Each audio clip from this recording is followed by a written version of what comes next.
हरे कृष्ण, राधे राधे भक्तों, आप सभी का स्वागत है आपके अपने चैनल पर संदीप भक्ति ज्ञान गंगा में। भक्तों, आज की इस वीडियो में हम जानेंगे पुत्रदा एकादशी की व्रत कथा। भक्तों, पुत्रदा एकादशी जो संतान सुख के लिए विशेष मानी गई है और एक दंपति द्वारा अगर इसके नियमों का सही तरीके से पालन और व्रत किया जाता है तो उन्हें संतान सुख की प्राप्ति अवश्य रूप से होती है। तो भक्तों, जो लोग एकादशी का व्रत रखते हैं वो तो कथा अवश्य रूप से सुनेंगे, और जो व्रत नहीं करते सिर्फ पूजन करते हैं उन्हें भी कथा जरूर से सुननी चाहिए, तभी उनकी पूजा संपूर्ण मानी जाती है। पूजा कभी भी खाली हाथ ना सुने, हाथ में आप तीली ले लें, पुष्प ले लें, क्योंकि अक्षतों का प्रयोग नहीं किया जाता है, और साथ में एक जल का लोटा रख ले। उसके बाद में हमें यहाँ कथा सुननी होती है, पुत्रदा एकादशी की व्रत कथा। देरी ना करते हुए कथा मैं शुरू करती हूँ, ध्यान पूर्वक से सुनिएगा। भक्तों, इस एकादशी की कथा के अनुसार भद्रावती नामक नगरी में सुकेतु नाम का एक राजा राज्य करता था। उसके कोई पुत्र नहीं था। उसकी स्त्री का नाम शवैया था। वह निपुती होने के कारण सदैव चिंता करती रहती थी। राजा के पितर भी रो रो कर पिंड लिया करते थे और सोचा करते थे कि इसके बाद हमको कौन पिंड देगा। राजा को भाई, बांधव, धन, हाथी, घोड़े, राज्य और मंत्री, इन सब में से किसी से भी संतोष नहीं होता था। वह सदैव यही विचार करता था कि मेरे मरने के बाद मुझको कौन पिंडदान करेगा। बिना पुत्र के पितरों को और देवताओं का ऋण मैं कैसे चुका सकूंगा। जिस घर में पुत्र न हो उस घर में सदैव अंधेरा ही रहता है। इसलिए पुत्र उत्पत्ति के लिए प्रयत्न करना चाहिए। जिस मनुष्य ने पुत्र का मुख देखा है वह धन्य है। उसको इस लोक में यश और परलोक में शांति मिलती है, अर्थात उसके दोनों लोक सुधर जाते हैं। पूर्व जन्म के कर्म से ही इस जन्म में पुत्र, धन आदि प्राप्त होते हैं। राजा इसी प्रकार दिन रात चिंता में लगा रहता था।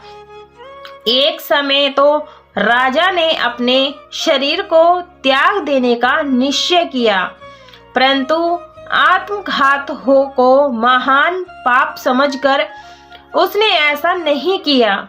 एक दिन राजा ऐसा ही विचार करता हुआ अपने घोड़े पर चढ़कर वन को चल दिया तथा पक्षियों और वृक्षों को देखने लगा। उसने देखा कि वन में मृग, व्याघ्र, सुअर, सिंह, बंदर, सर्प आदि सब भ्रमण कर रहे थे। हाथी अपने बच्चों और हथनियों के बीच घूम रहा था।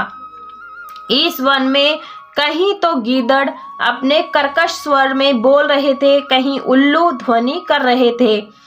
वन के दृश्यों को देखकर राजा सोच विचार में लग गया। इसी प्रकार आधा दिन बीत गया। वह सोचने लगा कि मैंने कई यज्ञ किए, ब्राह्मणों को स्वादिष्ट भोजन से तृप्त किया, फिर भी मुझको दुख प्राप्त हुआ क्यों। राजा प्यास के मारे अत्यंत दुखी हो गया और पानी की तलाश में इधर उधर फिरने लगा। थोड़ी दूरी पर राजा ने एक सरोवर देखा। उस सरोवर में कमल खिले थे तथा सारस, हंस, मगरमच्छ आदि विहार कर रहे थे। उस सरोवर के चारों तरफ मुनियों के आश्रम बने हुए थे। उसी समय राजा के दाहिने अंग फड़कने लगे। राजा शुभ सगुन मान समझकर घोड़े से उतरकर मुनियों को दंडवत प्रणाम करके बैठ गया।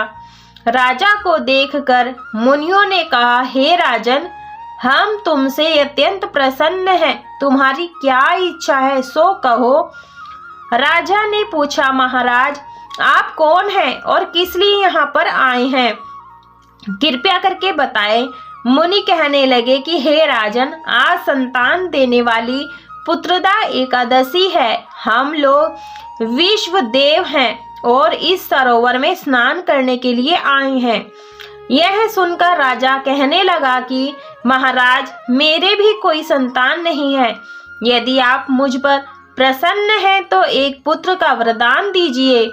मुनि बोले, हे राजन, आज पुत्रदा एकादशी है, आप अवश्य ही इस व्रत का करें। भगवान की कृपा से अवश्य ही आपके घर में पुत्र होगा।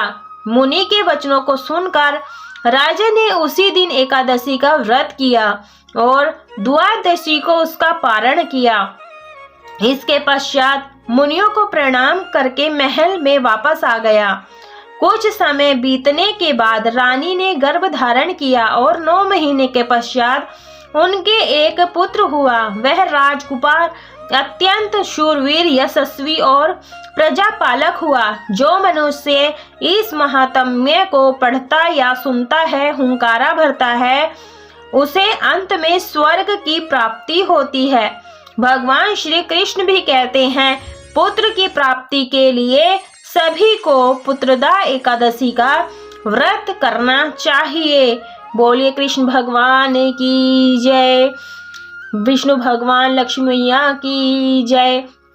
भक्तों, ये थी पुत्रदा एकादशी की व्रत कथा। इसके बाद में हमें विनायक जी की भी कथा सुननी होती है, तभी आपका व्रत संपूर्ण माना जाता है।